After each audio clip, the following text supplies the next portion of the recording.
भगवते वासुदेवाय।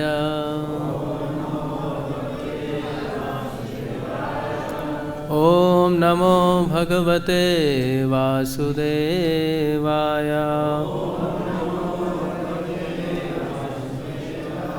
ॐ नमो भगवते वासुदेवाय।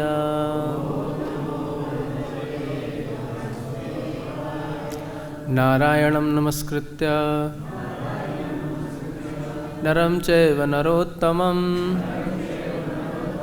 देवीं सरस्वतीं व्यासं ततो जयमुदीरयेत्। नष्टप्रायेषु भद्रेषु नित्यं भागवत सेवया भगवती उत्तमश्लोके भक्तिर्भवति नैष्टिकी। ॐ अज्ञानतिमिरान्धस्य ज्ञानाञ्जनशलाकया चक्षुरुन्मिलितं येन तस्मै श्रीगुरवे नमः। नमो विष्णुपदाय कृष्णपृष्ठाय भूतले श्रीमते भक्तिवेदान्त स्वामिनिति नाम्ने।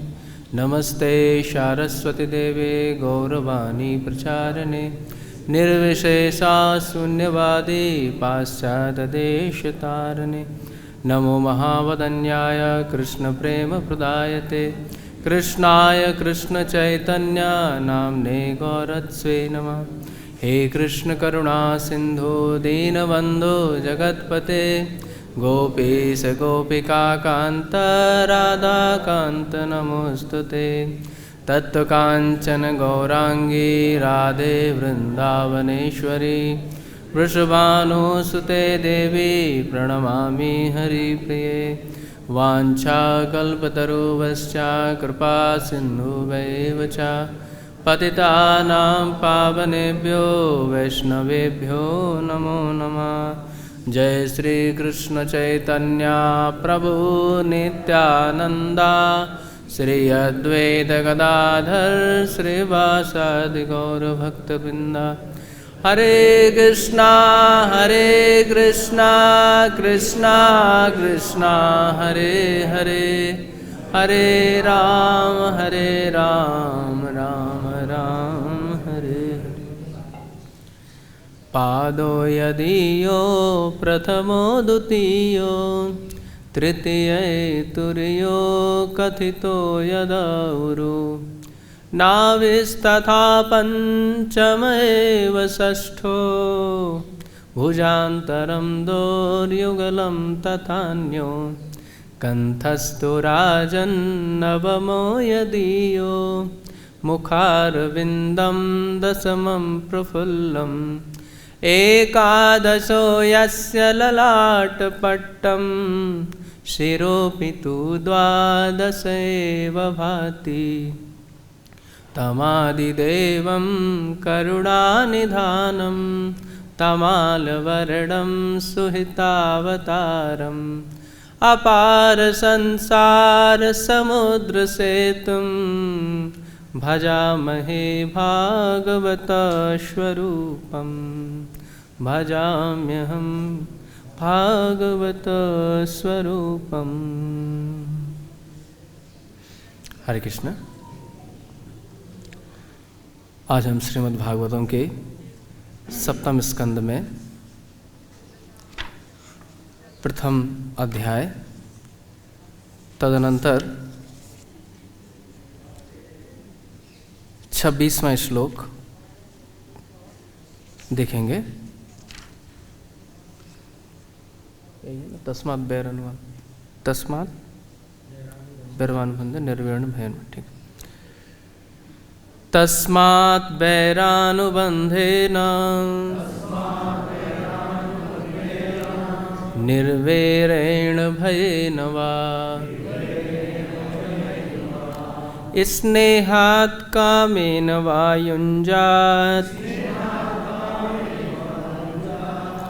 कथंचित् नेक्षते पृथक्। शब्दार्थ, अनुवाद एवं तात्पर्य श्रील प्रभुपाद जी के द्वारा। हिज डिवाइन ग्रेस एसी भक्ति वेदांत स्वामी श्रील प्रभुपाद की। तस्मात् अतएव वैर अनुबंधेन निरंतर शत्रुता से निर्वैरेण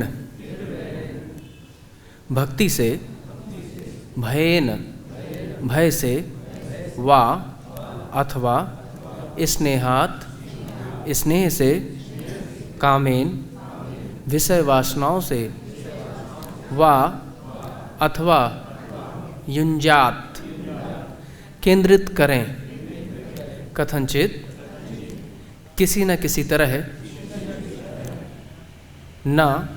नहीं ईक्षते देखते हैं पृथक अन्य कुछ। अतएव यदि कोई बद्ध जीव किसी भी तरह शत्रुता या भक्ति, भय, स्नेह या विषय वासना द्वारा इनमें से सभी या किसी एक के द्वारा अपने मन को भगवान पर एकाग्र करता है तो फल एक जैसा मिलता है, क्योंकि अपनी आनंदमयी स्थिति के कारण भगवान कभी भी शत्रुता या मित्रता द्वारा प्रभावित नहीं होते। कृपया मेरे पीछे पीछे दोहराइए। अतएव यदि कोई बद्ध जीव किसी भी तरह शत्रुता या भक्ति, भय, स्नेह या विषय वासना द्वारा इनमें से सभी या किसी एक के द्वारा अपने मन को भगवान पर एकाग्र करता है तो फल एक जैसा मिलता है, क्योंकि अपनी आनंदमयी स्थिति के कारण भगवान कभी भी शत्रुता या मित्रता द्वारा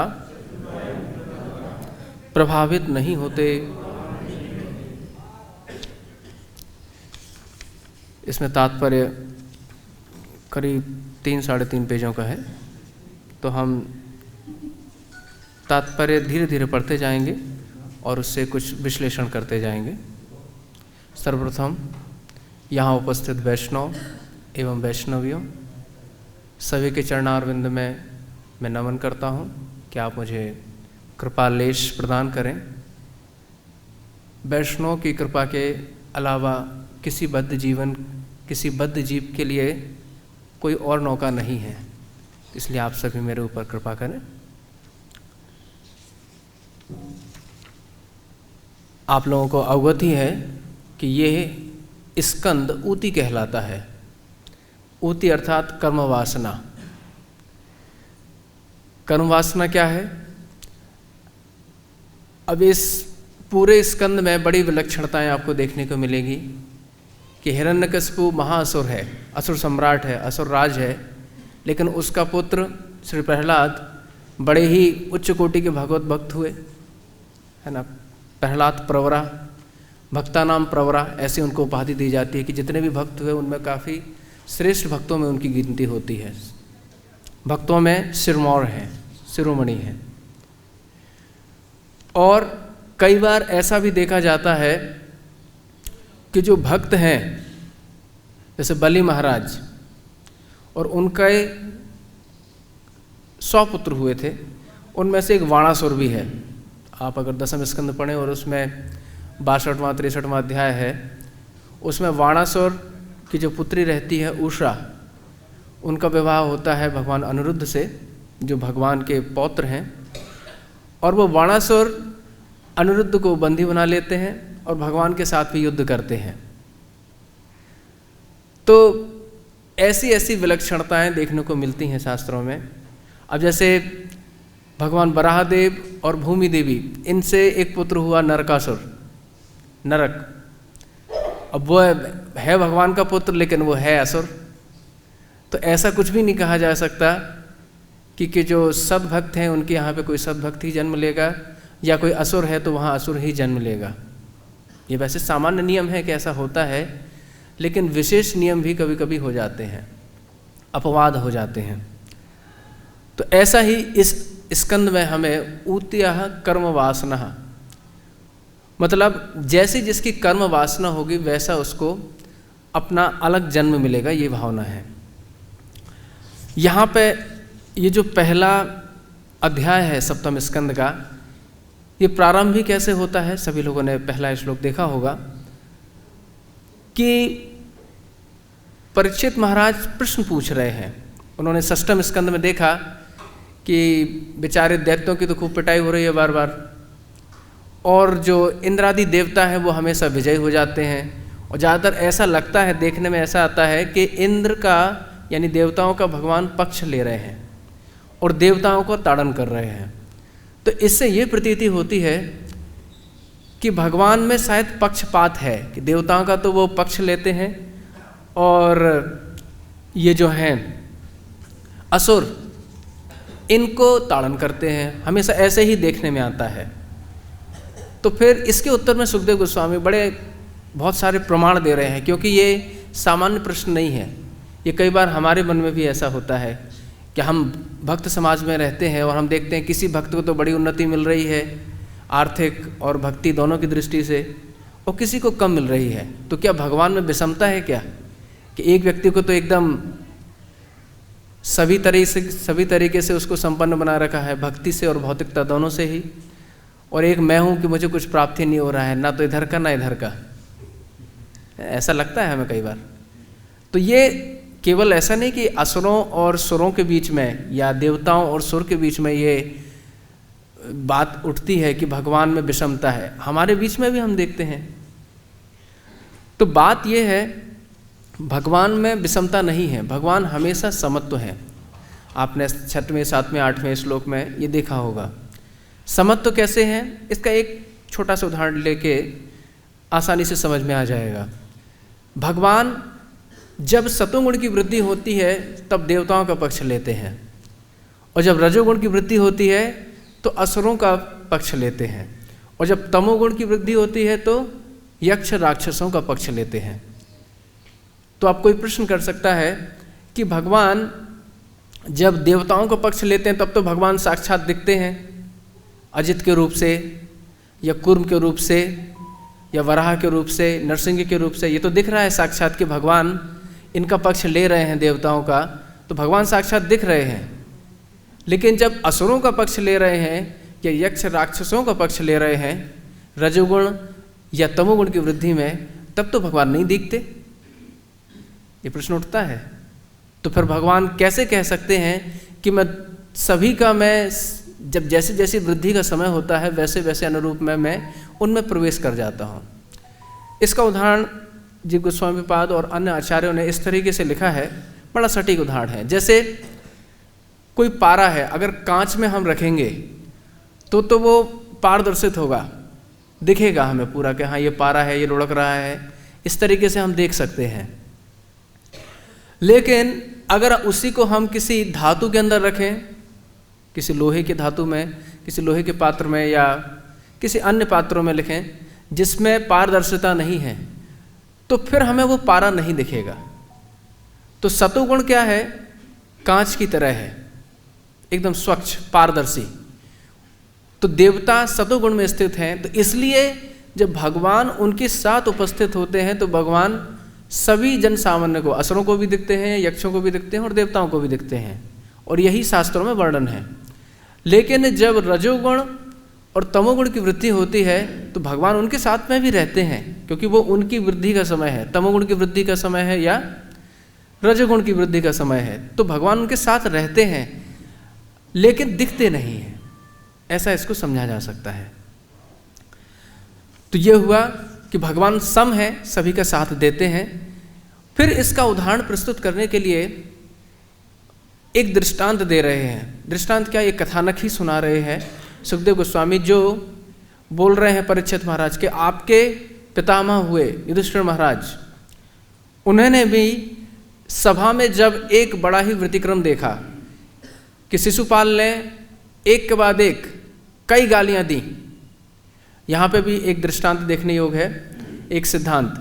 जैसे कई लोग बोलते हैं कि 100 गालियों के बाद, ऐसा भगवान ने वचन दिया था कि 100 गालियों के बाद मैं तुम्हारा वध कर दूंगा। लेकिन ऐसा शास्त्रों में से प्रमाणित नहीं होता है। अब ऐसा तो है नहीं कि भगवान की भगवत्ता 100 गालियों के बाद प्रभावित हो जाएगी, क्योंकि अभी हम देख ही चुके हैं पिछले श्लोकों में, और आगे वाले श्लोकों में भी हम देखेंगे कि भगवान को जो 23वां श्लोक था, क्या कि निंदा स्तुति सत्कारात अन्यकार्थान कलेवरम। तो जो देहधारी हैं, चूंकि उन्होंने देह अध्यास है, उन्होंने मान रखा है कि मैं शरीर हूँ, इसलिए उनको निंदा स्तुति और सत्कार से प्रभाव पड़ता है। लेकिन भगवान में तो देह अध्यास है ही नहीं, है ना, वो तो सच्चित आनंद घन स्वरूप है। तो उनमें ये बात घटित नहीं होती कि उनमें निंदा स्तुति स्तवन हो। तो फिर ये कैसे हो सकता है कि 100 गालियों के बाद किसी को प्रभाव पड़े? प्रश्न उठता है ना कि ऐसा क्या हो गया भगवान में कि भाई 100 गालियों के बाद। लेकिन ये सिद्धांत ठीक नहीं है। सिद्धांत ये था जो महाभारत और बाकी ग्रंथों में भी देखने में मिलता है कि जब शिशुपाल जब तक भगवान की निंदा कर रहा था, तो जितने भक्त वहाँ बैठे थे, युधिष्ठिर महाराज और जितने भी पांडव थे और अन्य भक्त थे, विदुर इत्यादि, तो विदुर इनको बड़ा क्रोध आ रहा था, बड़े तिल मिला रहे थे ये भक्त लोग। अब भक्त भगवान की निंदा कैसे सुन सकते हैं? नहीं सुन सकते। लेकिन फिर भी तो भगवान ने कहा, देखो कोई कुछ नहीं कहेगा, जो कुछ कहा जा रहा है मुझसे कहा जा रहा है, मुझे कोई प्रॉब्लम नहीं है ना, तो कोई कुछ नहीं कहेगा। तो भगवान एकदम सुनते जा रहे थे, जितनी भी निंदा स्तुति वो करता जा रहा था, निंदा भर्त्सना कि तू काला है, तू कपटी है, लंपट है, जो भी है, जिस तरीके से बोलना था सब बोलते जा रहा था। लेकिन जब वह भक्तों की निंदा करने लगा, जब शिशुपाल भक्तों की निंदा प्रारंभ करता है, तो ये भगवान से सहन नहीं होता। तब वह अपने चक्र से उसका गर्दन, ग्रीवा को अलग कर देते हैं, कर्तन कर देते हैं। तो ये उसमें सिद्धांत है कि भगवान किसी भी तरीके से भक्तों की निंदा को सहन नहीं कर सकते। तो वो वहाँ पे हुआ था। तो शिशुपाल का जैसे देखा गया है कि वह अत्यधिक निंदा करता था, दिन रात निंदा करता था, फिर भी उसको कभी भी कोढ़ नहीं हुआ, कुछ नहीं हुआ। तो ये सारे सिद्धांत पर प्रस्तुत किए गए इस अध्याय में कि मुख्य प्रयोजन क्या है, भगवान की स्मृति। कैसे कर रहा है ये महत्वपूर्ण नहीं है। हाँ, अब हम लोग भक्ति करते हैं, और हम लोग कौन सी भक्ति कर रहे हैं? साधन भक्ति कर रहे हैं। अभी हम रागानुग भक्ति में नहीं हैं। जब व्यक्ति रागानुग भक्ति की स्थिति पे आ जाता है, तो अगर भगवान के प्रति कभी ईर्ष्या भी करता है, जैसे ग्वाल बाल हैं सखा, उनको ईर्ष्या होती है कि क्यों काना तुमने इतने लड्डू खा लिए, मैं तुमसे ज़्यादा खा के बताऊंगा। ईर्ष्या है ना। अब भगवान किसी को पराजित कर देते हैं, किसी सखा को, तो फिर वो इस सखा बोलता है, देखना कल मैं ज़्यादा माखन खा के आऊँगा और तुझे पराजित करके दिखाऊंगा। ईर्ष्या है, एक मात्सर्य है। लेकिन ये कौन सा मात्सर्य है? अनुकूल भाव वाला, कि इससे भगवान को सुख प्राप्ति होती है। चक्रवर्तीपाद ने इसकी बड़ी अच्छी विवेचना की है, और श्रील प्रभुपाद ने भी, जैसे कि हमने पहले ही बताया कि 3 साढ़े 3 पेजों की इसमें विस्तृत टीका लिखी है। तो आइए हम अब श्रील प्रभुपाद के जो वचनामृत हैं उसका आस्वादन करेंगे। तात्पर्य, इस श्लोक में किसी को इस निष्कर्ष पर नहीं पहुंचाना चाहिए कि चूंकि कृष्ण पर अनुकूल प्रार्थनाओं या प्रतिकूल निंदाओं का कोई असर नहीं होता, इसलिए परमेश्वर की निंदा ही की जाए। अब कोई सोच सकता है कि मैं तो भगवान की निंदा करूंगा, है ना, स्तुति करने से क्या फायदा। और जैसे आगे आने वाला श्लोक बोल भी रहा है, क्या बोल रहे हैं कि जैसा अभिनिवेश बैर भाव से होता है वैसा भक्ति योग से नहीं होता। स्वयं नारद मुनि कह रहे हैं कि यथा वैरानुबंधेन मर्त्य अन्यतामिता ना तथा भक्ति योगेन। भक्ति योग से ऐसा स्मरण, इतनी तन्मयता नहीं होती जैसा कि बैर अनुबंध से होता है। तो कोई भक्त सोचे कि चलो तो अच्छी बात है, मैं भी भगवान से बैर करता हूँ, तो इसमें घाटा क्या है? तो इसमें किसी भी भक्त की बहुत बड़ी हानि हो सकती है। अगर कोई ऐसा सोचे कि मैं बैर भाव से भगवान की स्तुति करता हूँ, इसमें हानि यह हो जाएगी कि अगर बैर भाव पूर्णतः स्थापित नहीं हुआ, जैसे शिशुपाल, दंतवक्र, कंस, इन लोगों का बैर भाव था भगवान से, लेकिन वो कैसा था? सतत था, है ना। ऐसा नहीं कि 1 घंटे के लिए बैर हुआ और बाकी 23 घंटे फिर अपनी मौज मस्ती में है, तो ऐसी बात नहीं है। उनका जो बैर भाव है वो कैसा है, सतत। जैसे कि बताया है, शिशुपाल जब से बोलना शुरू किया था, कल भाषणात, जैसे कल तोतली बाली में बोलता है, तो जब से ही कृष्ण को गाली दे रहा है, पानी पी पी के गाली दे रहा है। मैंने सुबह उठता था और उससे सोने तक केवल एक ही काम था उसका, कि भगवान की भर्त्सना करना, भगवान की निंदा करना। तो ऐसी हम भर्त्सना कर सकते हैं क्या? कदापि नहीं। ऐसा हम भजन नहीं कर पा रहे तो भर्त्सना कैसे करेंगे, है ना। इतना जप भी नहीं होता हमसे कि 24 घंटे जप कर सकें, तो ये भी संभव नहीं है कि भगवान की हम निंदा भी कर सकें।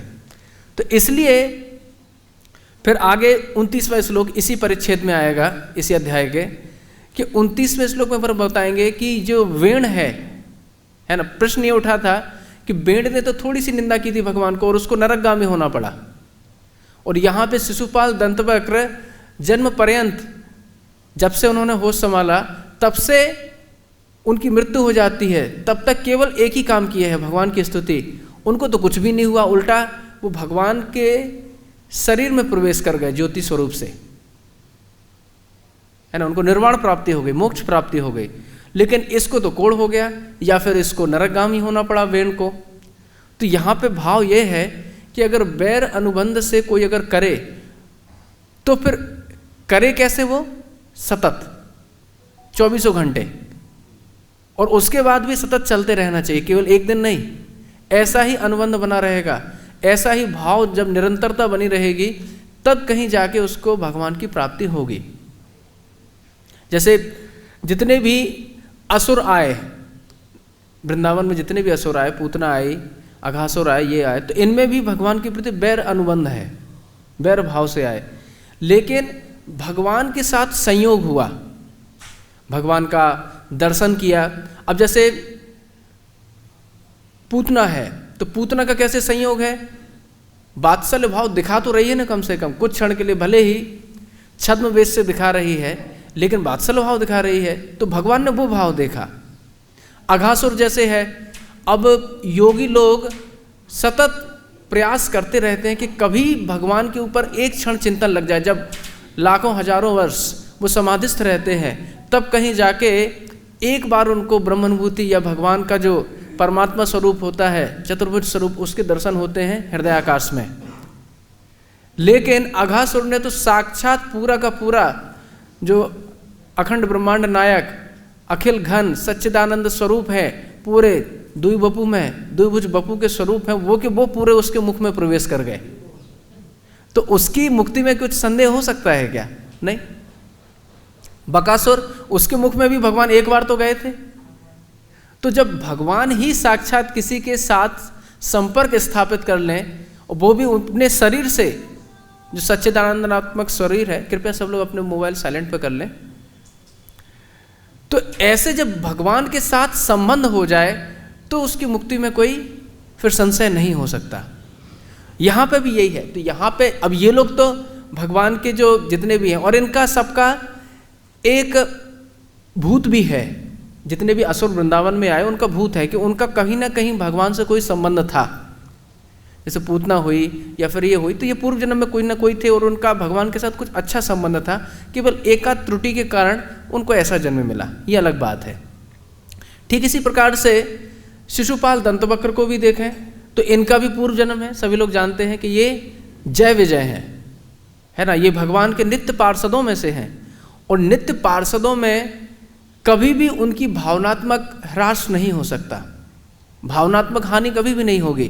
कि अभी तो भगवान के सानिध्य में है तो भगवान की कुशलता की कामना कर रहे हैं, लेकिन जब असुर योनि में आ गए तो फिर भगवान की कुछ अमंगल कामना करने लगे। अमंगल कामना निश्चित कर रहे हैं ये लोग, हिरण्यकशिपु हो या हिरण्याक्ष हो, दंतवक्र हो या शिशुपाल हो, कुंभकर्ण हो या रावण हो, ये लोग भगवान की अमंगल कामना कर रहे हैं। लेकिन एक बिंदु यहाँ पर है, क्या है वो है कि उनका सतत कीर्तन हो रहा है, सतत स्मरण हो रहा है। ये हमारे लिए बहुत महत्वपूर्ण है। फिर आगे कह रहे हैं प्रभुपाद कि यह नियमित विधान नहीं है कि भगवान से भगवान की निंदा की जाए, यह एक नियमित विधान नहीं है, मतलब वेदोक्त नहीं है या शास्त्रोक्त ये वाणी नहीं है कि शास्त्रों में ऐसा कहा गया है। क्योंकि एक सिद्धांत है, क्या है सिद्धांत? कि व्यक्ति को अपवाद को कभी नियम नहीं बनाना चाहिए ना, exception can not be a rule. अपवाद को अगर आपने नियम बना दिया तो क्या होगा? तो हमारी बहुत हानि हो जाएगी। अब ये लोग हैं शिशुपाल, दंतवक्र, रावण, कुंभकर्ण, हिरण्याक्ष, हिरण्यकशिपु, ये सब अपवाद हैं। ये भगवान के नित्य परिकरों में से एक हैं जो वहां से नीचे आए। और वास्तव में नीचे क्यों आए, इसका भी सिद्धांत हमारे आचार्यों ने प्रतिपादित किया है कि भगवान को युद्ध करने की इच्छा हुई। अब उनके द्वारका में, वैकुंठ में कोई उनसे युद्ध तो करता नहीं है। हाँ, भगवान के जो सखा हैं गोलोक में या वृंदावन में, उनके साथ युद्ध होता रहता है, वो अलग बात है साख्य भाव में। लेकिन ऐसे बैर भाव से तो वैकुंठ में कोई भी भगवान से युद्ध नहीं करता। अब भगवान की भी इच्छा हुई कि मुझे युद्ध करना है, तो इसीलिए इस इच्छा के कारण उन्होंने चतुष्कुमारों को, सनक, सनंदन, सनातन, सनत कुमार को उन्होंने निमित्त बनाया और इन दोनों को, जय विजयों को क्या किया? वहां से नीचे गिराया। कहां से? वैकुंठ से। अब एक सिद्धांत और यहां पे दृष्टव्य है, क्या? अब एक तरफ तो भगवत गीता में लिखा है क्या? यद्गत्वा निवर्तन्ते तद्धाम परमम मम, है ना, कि वहां जाने के बाद कोई वापस आता ही नहीं है। फिर ये दो लोग कहां से आ गए जय विजय, है ना? या तो शास्त्र गलत हो सकते हैं, या फिर ये कैसे, या तो फिर ये लीला कल्पित होगी। लेकिन ऐसा नहीं है। जीव गोस्वामी पाद ने एक बड़ा अच्छा सिद्धांत दिया कि ये जो लीला है कि जय विजय वैकुंठ से यहां आ रहे हैं, पृथ्वी लोक पर आ रहे हैं, ये लीला कहां की है? रमा वैकुंठ की है। एक तो है नित्य वैकुंठ, परव्यूम वैकुंठ, मतलब सभी लोगों ने चित्र का दर्शन किया होगा जिसमें एक विरजा नदी है, विरजा नदी के ऊपर कैलाश है और कैलाश के ऊपर फिर वैकुंठ आता है, परव्यूम वैकुंठ कहते हैं उसको। मतलब इस एक पाद विभूति का अंश नहीं है, वो त्रिपाद विभूति जो भगवान का शाश्वत धाम है उसका अंश है, तो वो वैकुंठ अलग है। फिर 8वें स्कंद के 5वें अध्याय में संभवतः 5वां 6वां ही या 8वां श्लोक है, उसमें भगवान कहते हैं कि रमा प्रीडियन अभूत, कि रमा देवी को प्रसन्न करने के लिए भगवान ने एक वैकुंठ की यहाँ पे कल्पना की, एक वैकुंठ बनाया। कहाँ पे? इसी ब्रह्मांड के अंदर। ये हमारा जो ब्रह्मांड है, इसी ब्रह्मांड के भीतर भगवान ने एक रमा वैकुंठ की कल्पना की, इसी ब्रह्मांड के अंदर। तो अब कहने को वो वैकुंठ भी है वहाँ पे। जैसे हम सभी लोग ये सिद्धांत देते हैं और प्रभुपाद जी ने कई बार दिया कि जैसे कोई एम्बेसी होती है, तो एम्बेसी, जैसे भारत की एम्बेसी अमेरिका में है, तो उस एम्बेसी के अंदर जो नियम चलेंगे वो भारत के चलेंगे। या भारत में अमेरिका की कोई एम्बेसी है तो उस एम्बेसी में अमेरिका के नियम चलेंगे, भारत के नियम नहीं चलेंगे। वहाँ पे बोलचाल, भाषा, नियम जो भी कुछ है, जो भी 1-2 एकड़ का वो क्षेत्र है, उसमें ऐसे ही नियम चलेंगे। उसको भारत नहीं कहा जाएगा, उसको क्या कहा जाएगा? एक प्रकार से अमेरिका ही कहा जाएगा। ठीक इसी प्रकार से जब कोई वैकुंठ की एक शाखा यहाँ पे आती है जिसको रमा वैकुंठ कहा गया है, तो उसमें जो नियम चलेंगे वो कौन से रहेंगे? वैकुंठ के ही रहेंगे, इस ब्रह्मांड के नहीं रहेंगे। कि आप हम प्रभुनालो का पुनर्गतो मर्जना, कि यहाँ पे आवागमन कुछ भी नहीं होगा, जैसा वहाँ वैसा यहाँ पे। केवल कुछ जीवों को भगवत साक्षात्कार आसान कराने के लिए ये कराया गया है। जैसे कई बार असुर लोग भी वहाँ प्रवेश कर गए, है ना, जैसे भस्मासुर इत्यादि, कि भगवान शिव के पीछे पीछे दौड़ रहे थे, और दौड़ते दौड़ते जब भगवान शिव अपने बचाव के लिए वहाँ पहुँचते हैं तो वो सीधे बैकुंठ में घुस जाते हैं। तो वो जहाँ बैकुंठ में घुसते हैं और उनके पीछे पीछे जो असुर भी जाता है वो कौन है? ये रमा बैकुंठ है। क्योंकि असुर तो बैकुंठ में जा ही नहीं सकते ना, अगर फिर वहाँ चले गए तो आ नहीं सकते, फिर वहाँ जाते भी और आते भी हैं। जैसे सनक, सनंदन, सनत कुमार इस बैकुंठ में अगर पहुँचे हैं तो फिर उनको वापस नहीं आना चाहिए था। फिर क्यों वो यहाँ के जो ऊपर के लोग हैं, जनलोक, तमलोक, महरलोक या सत्यलोक, वहाँ पर क्यों आ रहे हैं? तो नहीं आना चाहिए उनको। तो चूंकि ये रमा वैकुंठ की लीला है, इसलिए वहाँ से जो सिद्ध जीव हैं, सनक सनंदन सनातन सनत कुमार या ब्रह्मा जी हुए या शिव जी हुए, ये लोग जो भगवत परिकर हैं या भगवत स्वरूप ही हैं, वो लोगों का आवागमन वहाँ लगा रहता है। लेकिन जो जीव कोटि के हैं उन लोगों को इतना जाना संभव नहीं है वहाँ पे। तो इसीलिए यहाँ पे बोल रहे हैं, प्रभुपाद जी ने कहा कि यह नियमित विधान नहीं है। भगवान सभी को जो भक्ति करनी चाहिए वो कैसी करनी चाहिए, आगे कह रहे हैं भक्ति योग का अर्थ है अनुकूलेन कृष्णानुशीलनम, अर्थात अन्याविलासता शून्यम जन्म ने ज्ञान कर्मादि अनावृतम, है ना, कि अन्य अभिलाषिता शून्यम, ये उत्तमा भक्ति की परिभाषा है। एक होती है न्यूना भक्ति, जैसे हम लोग कर रहे हैं, हम लोग उत्तमा भक्ति करने का प्रयास करना चाहते हैं लेकिन अभी कर नहीं पा रहे हैं क्योंकि अन्य अभिलाषिता शून्यम है नहीं अभी हम, है ना, हम प्रयास कर रहे हैं उस वक्त। लेकिन जब कोई व्यक्ति अन्य अभिलाषाओं से शून्य हो जाए, केवल एक भगवत चिंतन करे और कुछ ना करे, तब वो व्यक्ति उत्तमा भक्ति में स्थित कहलाएगा। तो अन्य अभिलाषिता शून्यम ज्ञान कर्माद अनावृतम, और ज्ञान और कर्म से भी अनावृत है, मतलब उसमें ज्ञान की भी पिपासा नहीं है। और ज्ञान मतलब षड्दर्शन, है ना, मीमांसा, वैशेषिका और वेदांत सूत्र, ये सब जो है ये ज्ञान में आते हैं। इसका अध्ययन करना, अध्यापन करना और इसके माध्यम से भगवान को समझना, ये ज्ञान अनुशीलन कहलाता है। भागवतम पढ़ना ज्ञान अनुशीलन में नहीं आता, ये भक्ति का अंग है। तो ज्ञान कर्मादि, कर्म मतलब कर्म कांड करना। क्यों करना कर्म कांड? जिससे मुझे कुछ फल की लाभ की प्राप्ति हो, तो ये ज्ञान में आ जाता है। तो इससे भी अनावृत होना, भक्ति इससे भी अनावृत हो। फिर क्या हो? अनुकूलेन कृष्णानुशीलनम, अनुकूल भाव से कृष्ण का अनुशीलन करना, ये कृष्ण भक्तों का अनुशीलन करना। इति उत्तमा भक्ति, है ना, भक्ति उत्तमा। तो ये भक्ति उत्तमा भक्ति है। तो ये उत्तमा भक्ति करने का हमें प्रयास करना है। तो इसमें नियम क्या हो गया? अनुकूलेन कृष्णानुशीलनम, अनुकूल भाव से कृष्ण का अनुशीलन करना चाहिए। ये सीधी सीधी सिद्धांत की बात हुई। क्यों? अगर अनुकूल भाव से अगर हम कृष्ण अनुशीलन नहीं करेंगे तो होगा क्या? अगर हम प्रतिकूल भाव से करने लगे तो अगर हमारा चिंतन, जैसे शिशुपाल दंतवक्र का सतत चिंतन था, है ना, यहाँ पे श्लोक में भी दृष्टव्य है,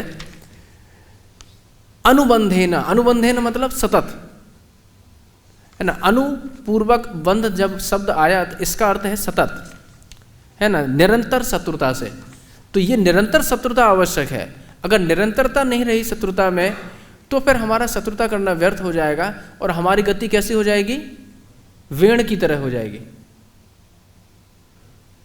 वेण की तरह। तो जिस तरीके से वेण नरकगामी हुआ, बाद में फिर उनका उद्धार किया गया पृथु महाराज के द्वारा, वो अलग बात है, लेकिन हमारी स्थिति ऐसी ही हो जाएगी। इसलिए वैर अनुबंध से हम कभी भी भगवान का भजन नहीं कर सकते। आगे कह रहे हैं, मनुष्य को चाहिए कि अत्यंत अनुकूल होकर कृष्ण की सेवा करे, यही असली आदेश है। यहाँ कहा गया है कि यद्यपि शत्रु कृष्ण की प्रतिकूल सोचता है, किंतु भगवान ऐसी अभक्तिमयी सेवा से अप्रभावित रहते हैं। अब भगवान क्या देखते हैं ये दृष्टव्य नहीं है, हमारा कैसा भाव भगवान के प्रति उत्पन्न हो रहा है ये महत्वपूर्ण है। वे इस तरह से शिशुपाल को तथा उसी भाव से शत्रु भाव रखने वाले अन्य बद्ध जीवों को भी वर देते हैं, किंतु इसका अर्थ यह भी नहीं कि मनुष्य भगवान के प्रति शत्रु भाव रखे। यहाँ पर अनुकूल होकर भक्ति करने पर बल दिया गया है, जानबूझकर भगवान की निंदा करने को नहीं। इसमें सिद्धांत क्या है? जो 7-8 श्लोक हैं 23 से लेके 29 तक, इन 7-8 श्लोकों का सिद्धांत ये नहीं है कि बैर भाव से भगवान की स्मृति करें। सिद्धांत क्या है? निरंतर स्मृति करना है, ये महत्वपूर्ण है। और हम साधक हैं, साधन भक्ति में लगे हुए हैं, तो श्री रूप गोस्वामी पाद ने भक्ति रसामृत सिंधु में जो नियम बताए हैं कि अनुकूलस्य और प्रतिकूल, है ना, अनुकूलस्य वर्जन, अनुकूलस्य संकल्प, प्रतिकूलस्य वर्जनम, कि अनुकूल जो है उसका संकल्प करे और प्रतिकूल है उसका वर्जन कर दे। तो ये सिद्धांत जो षडंग भक्ति का सिद्धांत है भक्ति के जो 6 अंग हैं उसमें से 2 सिद्धांत ये हैं कि अनुकूल को स्वीकार कर लेना और प्रतिकूल को वर्जन कर देना, त्याग कर देना। तो यहाँ पर अनुकूल होकर भक्ति करने पर बल दिया गया है, जानबूझकर भगवान की निंदा करने को नहीं। अब ऐसा भी कहा गया है, निंदाम भगवतः शृण्वतः तत्परस्य जनस्य वा ततो नापेति या सोपि याति अधा सुकृतात् अच्युतः। सुकृतात् च्युतः, ये 10वें स्कंद के 70वें अध्याय का श्लोक है, 74वें अध्याय का श्लोक है, 40वां श्लोक। जब वहाँ पे शिशुपाल का वध होता है तो बताते हैं कि निंदाम भगवता शृण्वन, जब भगवान की निंदा सुने या तत्परस्य जनस्वा, या भक्तों की निंदा करें, भक्तों की निंदा अगर जैसे या तो भगवान की कोई निंदा सुने या भक्तों की निंदा सुने, ततो अगर ऐसा कोई सुन लेता है या भगवान की या भक्तों की, तो क्या होता है, ततो ना पेति याह, तो उसको ये भगवान की भक्ति बिल्कुल भी प्राप्त नहीं होती, वो भगवान की भक्ति से नीचे आ जाता है। सो अपि याति अधा, वो नीचे चला जाता है। और कहाँ से, सुकृतात् च्युतः, जितनी भी उसने सुकृति अर्जन की है, जो हमने अभी तक भजन किया होता है, जो कुछ भी किया है, यज्ञ किया है, जप किया है, तप किया है, होम किया है, सब कुछ क्या हो जाएगा, च्युतः, सब कुछ से वो नीचे गिर जाएगा। तो एक तो ये सिद्धांत है। फिर चक्रवर्ती पाद ने इसी सिद्धांत के लिए उन्होंने कहा सत्यम। टीका में अगर सत्यम शब्द आता है तो उसका अर्थ होता है अर्ध स्वीकृति। जैसे हम लोग से कोई बात कहे और हम कहें ठीक है, इसका मतलब हम पूर्ण सहमत नहीं हैं, सहमत हैं लेकिन पूर्ण सहमत नहीं हैं। तो चक्रवर्ती पाद भी इस सिद्धांत से पूर्ण सिद्धांत सहमत नहीं है, तो वो अपना एक प्रस्तुतिकरण वहाँ पे देते हैं। वो कहते हैं ठीक है, निंदा तो गोपियाँ भी करती हैं कई बार, है ना, कई बार बाल सखा भी भगवान की निंदा कर देते हैं, तो उस पर फिर क्या कहें, वो भी तो निंदा कर रहे हैं ना। आप जैसे गोपी, जैसे भ्रमर गीत में श्री राधा रानी का श्लोक है, सभी लोगों ने सुना होगा, मृगर्वा कपिंद्रम विद्यते लुब्ध कर्मा विद्यते लुब्ध धर्मा स्त्रियं कृतं विरूपां स्त्रीजिता कामयानां बलिमपि बलित्वमावेष्टद्वात्तवेक्षपद्या तदलमम सख्यै दुस्तजस्तत्कथार्था। भाव ये है कि अब ये जितने भी काले दिख रहे हैं ना, राधा रानी को कृष्ण के प्रति बड़ा मान है, तो इसलिए वो उस मान भंगिमा में यह श्लोक कह रही है। ये मादनाक के महाभाव है, हम लोग इसकी कल्पना नहीं कर सकते, लेकिन फिर भी जो भागवतम में दिया है उसका ही मैं केवल अनुवाद करूंगा कि मृगुर्विवाह कपिंद्रा विद्यते लुब्ध धर्मः, कि ये कोई एक हुए, जब वो राजा थे तो उन्होंने पीछे से छुपकर मृगेंद्र कपिंद्र अर्थात बाली, है ना, सब लोगों को सुग्रीव बालू की कथा मालूम है कि बाली को भगवान राम ने किस तरीके से पीछे से मारा था। तो बोले ये धर्म का उपदेश तो खूब देते हैं भगवत गीता में, लेकिन इनका धर्म आचरण देख लो, है ना, कि पीछे से ये वार करने वाले हैं। तो मृगुरुभ्य कपेंद्र विद्यते लुब्ध धर्मा, फिर कह रहे हैं ये तो छोड़ो, अब इनकी वीरता देख लो, इन्होंने स्त्रियों के भी नाक कान काट डाले।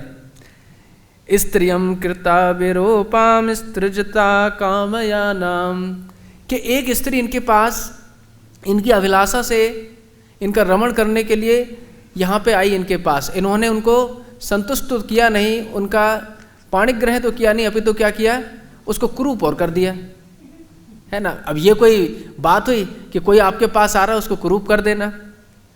और तो और छोड़ो, तो बोले एक कोई हुए, उन्होंने बलिमपि बलिमत्वा, बलि ने पूरा अपना साम्राज्य दे दिया, अपने आप को भी दे दिया, और उससे सब कुछ छीन लेने के बाद उसको बांध भी दिया, नाग पास से बांध दिया। ये कोई बात हुई? तो बोले ऐसे लोगों से तो हमें कोई सख्यता करना ही नहीं है। तो यहाँ पे बोल रहे हैं तद अलम सख्यई, ऐसे जो कपटी लोग हैं, कहने का उनका भाव है राधा रानी का, कि ऐसे जिनमें कोई ना धर्म का आचरण है, जो अपनी बात से ही अडिग हो जाते हैं, जो अपने बात से ही डिग हो जाते हैं, तो ऐसे लोगों से हमें सख्ता नहीं करते। तो बोल रहे हैं कि तद अलम सख्य दुस्तजस तत्कथार्थम, और उनकी कोई कथा भी हमें नहीं सुननी, है ना। तो अब कोई कहे कि ये भी तो निंदा है, तो ये निंदा कौन सी निंदा है? ऐसी निंदा सुनकर श्याम सुंदर को बड़े हृदय में क्या होती है? प्रसन्नता होती है। जब ऐसे वचन वो गोपियों के इतने सुंदर वचन सुनते हैं तो उनके हृदय में प्रेम का उद्रेक हो जाता है। तो ये एक अलग बात है। तो इसको चक्रवर्ती पाद ने कहा है, क्या है ये? अनुकूल भाव है, ये है ना, अनुकूलमयी निंदा है ये। लेकिन जो शिशुपाल इत्यादि जो कर रहे हैं निंदा, उसको क्या बोलेंगे? प्रतिकूल निंदा, क्योंकि उस निंदा से भगवान को संतुष्टि नहीं होती। लेकिन उनको कोई फर्क भी नहीं पड़ता, क्योंकि वो ब्रह्म स्वरूप है ना। जैसे अब मैंने कुछ लिया ही नहीं तो मुझे कुछ पता मिलेगा ही नहीं, तो भगवान को ना स्तुति निंदा से फर्क नहीं पड़ता। लेकिन इस प्रकार की जो अनुकूलमयी निंदा है, इससे भगवान को बड़ा संतोष प्राप्त होता है। इसलिए ये तो ठीक है, ये तो ग्रहणीय वस्तु है, गोपिकाएं इस प्रकार से निंदा करें चल जाएगा। लेकिन शिशुपाल इत्यादि जो प्रतिकूल भाव से निंदा कर रहे हैं, वह हमारे लिए अनुकरणीय नहीं है। अब प्रतिकूलमयी जो निंदा है, चक्रवर्ती पाद इसको बोलते हैं, इसमें भी दो भाग हैं। प्रतिकूल में क्या है? एक तो है अभिनिवेशेन वश, कि सतत अभिनिवेश है, कि भगवत अभिनिवेशेण उक्त्या, कि भगवान का सतत अभिनिवेश है। जैसे शिशुपाल, दंतवक्र, रावण, कुंभकर्ण, इनका सतत अभिनिवेश है। और एक दूसरा है कि भगवत अनअभिनिवेशेन, कि भगवान में उतना अभिनिवेश नहीं है। जैसे वेण का था कि वो भी भगवान की निंदा कर रहा था, तो फिर उसको क्या हुआ? नरकगामी होना पड़ा। चक्रवर्ती पाद ने यहाँ पे सिद्धांत दिया कि अच्छा ठीक है, मान लिया जैसे शिशुपाल इत्यादि जैसा भी कोई सतत निंदा कर रहा है, तो उसको फिर भगवान की भक्ति कैसे बाद में प्राप्त हो रही है, या मोक्षगामी कैसे हो रहा है वो, ये भी एक सिद्धांत आता है। तो उन्होंने कहा कि जैसे किसी ने 5 गालियां दी, कोई भी अपशब्द दुर्वचन कहे भगवान के प्रति, और बाद में कहा ऐसा है कृष्ण, तो ऐसा है कृष्ण, कृष्ण कहने से मात्र से क्या हुआ? उसने जितने भी अपराध किए थे या फिर जितने पाप किए थे, अपराध तो नहीं कर रहा है वो, तो जितने पाप किए थे वो नाम लेने से समूल नष्ट हो गए, और साथ में कुछ अंश में सुकृति भी वृद्धि हुई। और फिर इस तरीके से बार बार करते रहने से, जब सतत वो भगवान को क्या कर रहा है? निंदा कर रहा है, तो उसकी सुकृति बढ़ती जा रही है, क्योंकि नाम तो ले रहा है ना वो। क्योंकि बाकी जो दुर्वचन कहे जा रहे हैं भगवान के प्रति, विगीत वचन कहे जा रहे हैं, तो वह गणनीय नहीं है, उसकी काउंटिंग नहीं होगी। गणना किसकी होगी? कितना हरिनाम लिया जा रहा है, कितना भगवान का नाम लिया जा रहा है, तो उससे उसकी भक्ति थोड़ी थोड़ी बढ़ती जा रही है, सुकृति बढ़ती जा रही है। और जब प्रचुर मात्रा में सुकृति बढ़ जाएगी, तो भगवान जैसे जगाई मगाई के ऊपर कृपा कर देते हैं, और बाद में वो बड़े उत्तम कोटि के भक्त होते हैं, तो ऐसी कृपा हो जाती है, क्योंकि वो निरंतर क्या कर रहे हैं? नाम कर रहे हैं। तो ये सिद्धांत है। लेकिन जब भगवत अनअभिनिवेशेन, कि भगवान में तो अभिनिवेश है नहीं, जैसे ये लोग दंतवक्र, शिशुपाल, ये मन में क्या सोच रहे हैं? मन में कृष्ण की छवि ही है, भले ही गाली दे रहे हैं, भले ही उनके दुर्वचन कह रहे हैं, लेकिन भगवान में अभिनिवेश है उनका। लेकिन बाकी लोग जो निंदा करते हैं, सो कॉल्ड पॉलिटिशियंस हैं, या फिर कोई भी है, या कोई असुर हुआ, लेकिन भगवान की निंदा करते समय अगर भगवान में उसका अभिनिवेश नहीं है, तो फिर उसकी क्या होगी? उसकी बड़ी दुर्गति हो जाएगी, उसको नरकगामी होना पड़ेगा। तो अभिनिवेश होना यानी भगवान का चिंतन, भगवान जब कुछ बोल रहे हैं तो भगवान का स्वरूप सामने आ जाना। तो भले आप निंदा कर रहे हो, स्तुति कर रहे हो, उससे फर्क नहीं पड़ रहा, लेकिन आपने भगवान का चिंतन तो किया ना, है ना। श्रवणम कीर्तनम विष्णु स्मरणम, तो जो भक्ति के जो नवधा भक्ति है उसमें तीसरा अंग यहाँ पे संपन्न हो रहा है।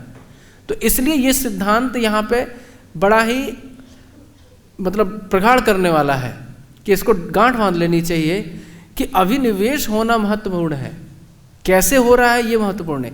अब चूंकि हम लोग साधन भक्ति में हैं और सतत भक्ति करते भी नहीं हैं, तो इसलिए हम प्रतिकूल भाव वाले में तो जाएंगे ही नहीं, और अनुकूलमय निंदा है वो भी हम नहीं कर सकते, क्योंकि इतने हम योगी नहीं हैं।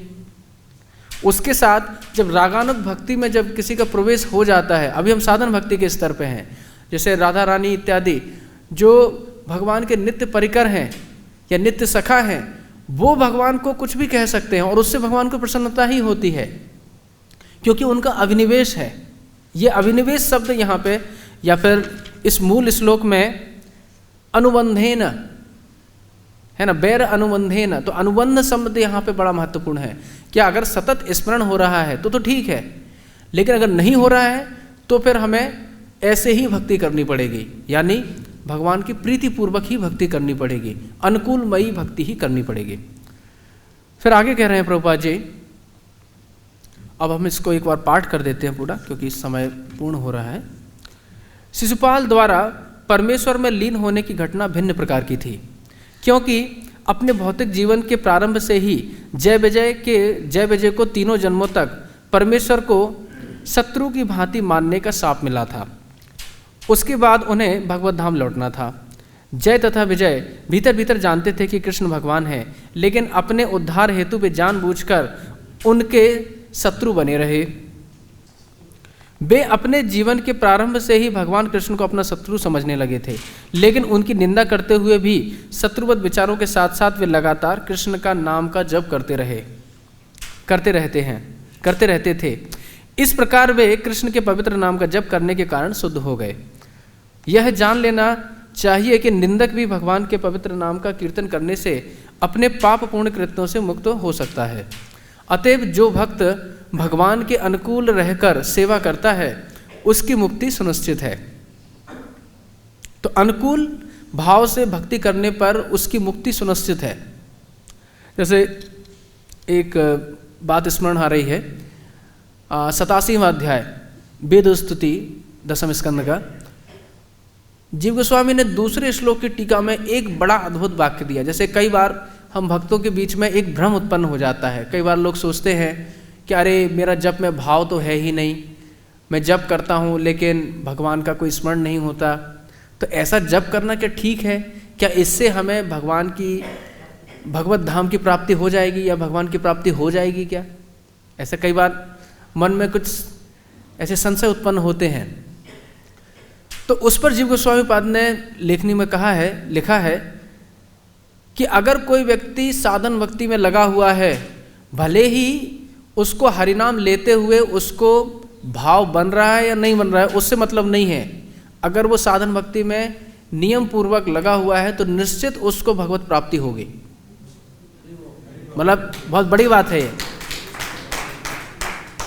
बस जो उसका साधन है उसमें वो लगा रहे, जो विधि निषेध है उसको अच्छे से अनुशीलन करे, भगवान निश्चित उसके ऊपर कृपा करेंगे। अगर किसी का भाव बन रहा है तो फिर कहना ही क्या, मतलब उसकी तो फिर कृपा उस पर होने वाली है कि उसके ऊपर हो गई है तभी तो भाव बन रहा है। लेकिन अगर कोई साधन भक्ति में लगा रहा जीवन पर्यंत और मृत्यु दशा भी प्राप्त हो गई, उसको आखिरी दशा में आ गया है, तो निश्चित उसको भगवत कृपा प्राप्त होगी, वो इसी जीवन में भगवत धाम जाएगा। इसमें कोई संदेह नहीं है। क्यों? क्योंकि उसने शास्त्र और गुरु के ऊपर पूर्ण निष्ठा से पालन किया है। ये मतलब बहुत गंभीर वाक्य है और हम लोगों को साधन भक्ति में दृढ़तापूर्वक लगे रहने के लिए एक उत्साह प्रदान करता है कि भले हमारा भाव बने या ना बने, ये अलग बात है, लेकिन हम साधन भक्ति में तो लगे रहें। इसी तरीके से उन्होंने एक बात और कहा कर्म कांड के विषय में कि कर्म कांड में केवल क्रिया करने मात्र से क्या हो जाएगा, वह फल की सिद्धि हो जाती है। जैसे 3 बार आचमन किया कि ओम केशवाय नमः, नारायण नमः, माधवाय नमः, तो ऐसा करने मात्र से भले उसमें आपकी भावना है कि नहीं, क्या मैं शुद्ध हो रहा हूँ, ऐसी भावना शायद बहुत कम ही लोगों की होती होगी कि मैंने 3 बार आचमन किया या 24 आचमन किए तो मेरी सर्व शुद्धि हो गई है। ऐसी भावना हो सकता है कई बार बनती भी हो, नहीं भी बनती हो। अगर बाय द वे भावना नहीं भी बने तो उस क्रिया मात्र से उसकी शुद्धि हो जाती है। उस कर्मकांड की, उस क्रिया की अगर कोई क्रिया मात्र कर ले, 3 बार आचमन किया या 24 आचमन किए, तो उससे क्या हो गई, उसकी शुद्धि हो गई। भली भावना है या नहीं है उससे ज़्यादा महत्वपूर्ण नहीं है, क्योंकि उसने शास्त्र के निर्देशों का पालन किया है। आगे चलते हैं, कहाँ गए? हाँ, श्री विश्वनाथ चक्रवर्ती ठाकुर ने भयन शब्द की बड़ी ही सुंदर व्याख्या की है। भयन का अर्थ है भय से। जब गोपियाँ सुनसान रात्रि में कृष्ण के पास गईं तो उन्हें अपने संबंधियों, अपने पतियों, भाइयों और पिताओं के द्वारा दंडित होने का भय था, किंतु उन सब की परवाह न करती हुई वे कृष्ण के पास गईं। भय तो था ही, किंतु यह भय कृष्ण के प्रति उनकी भक्ति को रोक नहीं पाया। मनुष्य को भूलकर भी यह नहीं सोचना चाहिए कि शिशुपाल की तरह शत्रु भाव से कृष्ण की पूजा की जानी चाहिए। आदेश यह है आनुकूलस्य ग्रहणम प्रतिकूलस्य वर्जनम। कि अनुकूल भाव को ग्रहण करे, प्रतिकूल को छोड़ दे। मनुष्य को चाहिए कि वह प्रतिकूल कर्म त्याग दे और अनुकूल स्थितियों को ही स्वीकार करे। सामान्यतः यदि कोई पूर्ण पुरुषोत्तम भगवान की निंदा करता है तो वह दंडित होता है, जैसे भगवद गीता में कहा गया है। यानी निंदा नहीं करनी है, यही अपेक्षणीय है, यही अपेक्षा की जाएगी। भगवद गीता में कहा गया है 16-19, तान्यहम दुष्टता क्रूरान संसारेषु नराधमान क्षिपाम्य अजस्रम अशुभम आसुरेषु एव योनिषु, कि उनको निश्चित रूप से मैं असुर योनि में फेंक देता हूँ जो कोई दुष्टतः द्वेषपूर्ण रूप से मेरे साथ संपर्क करता है। तो अगर ऐसा होता, चूंकि वो सतत नहीं कर पाता तो इसलिए उसको नरकों में जाना पड़ता है, ये बात है। मनुष्य को चाहिए कि प्रतिकूल होकर कृष्ण को ना पूजे, अन्यथा उसे कम से कम एक जन्म में दंडित होना पड़ेगा जिससे वह शुद्ध हो सके। ये बड़ा गंभीर बात है। जैसे कई लोग धाम में आते हैं लेकिन धाम अपराध के कारण उनको 1-2 जन्म अनेक लेने पड़ जाते हैं। कभी बंदर होते हैं, सूकर होते हैं, कुकर होते हैं।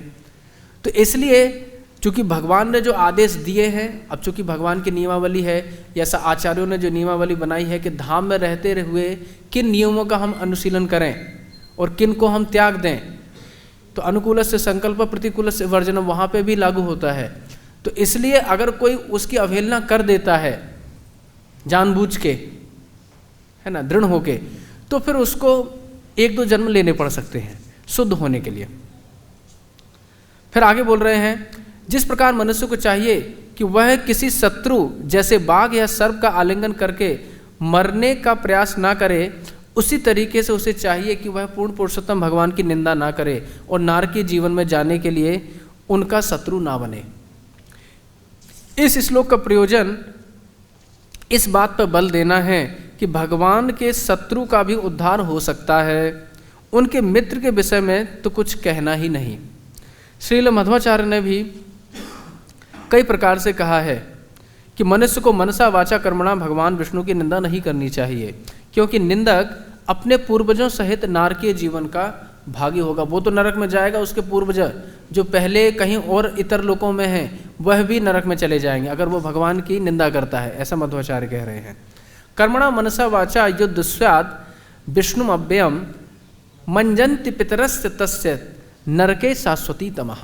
तो कह रहे हैं कर्मणा मनसा वाचा, कर्म मन और मानस वाणी से युद्ध स्वाद विष्णु अव्ययम, भगवान विष्णु से जो क्या करता है, द्वेष करता है, दुष्यात मंजंती पितरस्य तस्य नरके शाश्वती, शाश्वत रूप से उनको नरक में रहना पड़ता है। अर्थात भगवान की निंदा सारे शास्त्रों में क्या है, निषेध है। ये मतलब प्रमाण कर रहे हैं श्रील प्रभुपाद कि निंदा कभी नहीं कर रही है, नहीं तो भगवद गीता क्यों बोलते, भगवद गीता में ऐसा क्यों कहा जाता है कि निंदा नहीं करनी है, नहीं तो उसको असुर योनि में प्राप्त होना पड़ेगा, वो भी शाश्वत काल के लिए।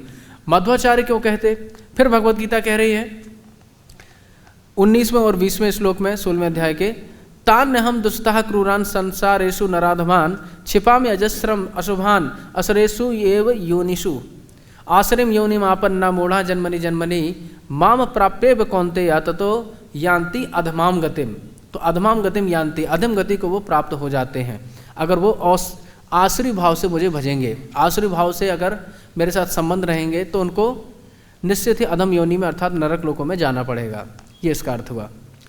फिर भगवद गीता में अवजानन्ति माम मूढ़ा मानुषिम तनुमाश्रितम परम भावम अजानन्तो मम भूतेश्वरम। तो कह रहे हैं कि जो लोग अवजानन्ति, अवजानन्ति मतलब निंदन्ति, जो मेरी निंदा करते हैं। जानन्ति का भाव वैसे होता है जानना, लेकिन अब जब उसमें उपसर्ग आ जाएगा तो उसका अर्थ बदल जाता है, उसका भाव निंदा होता है। अवजानन्ति माम मूढ़ा, जो मूढ़ हैं वो मुझको क्या मानते हैं, तानुसिम मानुषिम तनुमाश्रितम, कि मैंने मनुष्य शरीर धारण कर लिया है। परम भावम अजानंतो, वो भक्ति भाव के परम भाव को नहीं जानते हैं कि मैं मम भूत महेश्वरम, कि मैं सारे जीवों का महेश्वर हूँ, इसलिए उनको क्या है, वो निंदा करते हैं मेरी। तो जिनको सही सिद्धांत नहीं मालूम वही केवल भगवान की निंदा करते हैं। तो हमें अपवाद को शास्त्र नहीं समझ लेना चाहिए, यानी अपवाद को नियम नहीं समझ लेना चाहिए कि शिशुपाल दंतवक्र ने निंदा की तो हम भी करेंगे, नहीं, क्योंकि शास्त्र सभी जगह निंदा को क्या कर रहे हैं, निषेध कर रहे हैं। तो हमारे लिए ये स्वीकारणीय नहीं है। फिर आगे कह रहे हैं अगर कोई निंदा करता है तो क्या होता है, मोघ आशा मोघ कर्माणो मोघ ज्ञान विचेतसः राक्षसीम आसुरीम चैवा प्रकृतिम मोहिनी श्रुतः। तो कह रहे हैं जो शत्रु भाव से जो कुछ भी किया जाता है वह विफल हो जाता है। मोघ आशा अर्थात अगर कोई व्यक्ति भगवान में ब्रह्मलीन होना चाहता है या मुक्ति प्राप्त करना चाहता है तो वो आशा भी विफल हो जाएगी। मोघ कर्माणो, अगर कोई कर्मकांड के माध्यम से कुछ फल सिद्धि चाहता है, सकाम भक्ति करना चाहता है, तो वो भी उसकी कर्मकांड की जो भावना है या क्रिया की जो भावना है वो भी क्षीण हो जाएगी। मोघ और मोघ ज्ञाना, अगर कोई व्यक्ति ज्ञान अनुशीलन करना चाहता है, ज्ञानमयी भक्ति करना चाहता है, तो उससे भी व्यक्ति क्या हो जाएगा, च्युत हो जाएगा और उसकी जितनी भी आशा, जितने भी कर्म और जितने भी ज्ञान है उससे वो क्या हो जाएगा, च्युत हो जाएगा, नीचे गिर जाएगा। राक्षसीम आसुरीम चैवा प्रकृति मोहिनी श्रुता, और जो राक्षसी भाव के लोग रहते हैं वही इस प्रकार से भगवत धाम को वापस जाने की आशा से निराशा को प्राप्त होते हैं। आखिरी, जहाँ तक हिरण्यकशिपु की बात है, यद्यपि वह भगवान से अत्यधिक शत्रुता रखता था किंतु वह अपने पुत्र के विषय में सदैव सोचता रहता था, जो महान भक्त था। अतएव अपने पुत्र प्रहलाद महाराज की कृपा से हिरण्यकशिपु को भगवान के द्वारा उद्धार हो गया। श्लोक यहाँ पे दे रहे हैं, हिरण्यकशिपु चापी भगवत निंदया तमः विवक्षुर अत्यगात सुनो प्रहलादस्य अनुभावता। तो प्रहलाद की कृपा से यद्यपि वो निंदा करता रहता भगवान की कि मैं विष्णु को देख लूँगा, आने दो, मैं विष्णु को दंडित करूँगा, तो इस तरह की बात कोई भगवान के प्रति बोल सकता है कि नहीं। लेकिन चूंकि प्रहलाद के प्रति उसकी क्या थी, प्रीति थी। विवक्षु अत्यगात सुनो, सुनो मतलब अपने बच्चे के प्रति, बालक के प्रति। प्रहलादस्य अनुभावता, तो इस कारण से उसकी क्या हो गई। अब ये अलग एक विषय है कि अगर किसी का भगवान के भक्तों से कोई प्रेम होता है तो उसका किसी कारण से उद्धार हो जाए, बात अलग है। तो निष्कर्ष यह निकला कि मनुष्य को शुद्ध भक्ति नहीं छोड़नी चाहिए, यहाँ तक कि निजी लाभ के लिए भी हिरण्यकशिपु या शिशुपाल का अनुकरण नहीं करना चाहिए। सफलता प्राप्त करने का यह मार्ग नहीं है। तो यह निष्कर्ष में श्रील प्रभुपाद ने बड़ी अच्छी उक्ति लिखी कि ये हिरण्यकशिपु, हिरण्याक्ष, दंतवक्र, शिशुपाल, कुंभकर्ण और रावण, इनके द्वारा की जाने वाली अनन्य चिंतन जो शत्रु भाव में किया गया, यह हमारे लिए अनुकरणीय नहीं है, नहीं है, नहीं है। हरे कृष्णा। यहीं पे मैं अपनी वाणी को विराम करूंगा। किसी का कोई प्रश्न है तो कृपया पूछ सकते हैं।